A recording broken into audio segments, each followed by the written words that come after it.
ভাই তোকে একটা প্রশ্ন করবো? হ্যাঁ বল।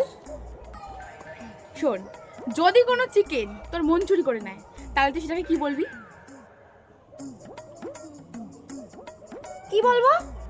Chicken Manchurian. আচ্ছা বল, যদি কোনো মানুষ তার বয়সটাকে ঢাকতে চায় সেটাকে কি বলবো? কি বলবো? কভারেজ। আচ্ছা ধর তোর বন্ধু দীপ রেশন আনতে গেল, তাহলে তুই সেটাকে কি বলবি? কি বলবো? ডিপ্রেশন। আচ্ছা লাস্ট একটা প্রশ্ন, ঠিক আছে? যদি ধর কোনো মাছ তার শুধু নিজের কথাই ভাবে, কাউকে পাত্তা না দেয়, তাহলে তাকে কি বলবো? বল কি বলবো? আবার কি? সেলফিশ। मैं गाली नहीं दे सकता। गाली नहीं देना। फैमिली देखती है, वरना मैं ऐसे ऐसे गाली दूं, ऐसे ऐसे गाली दूं ना, जिंदगी भर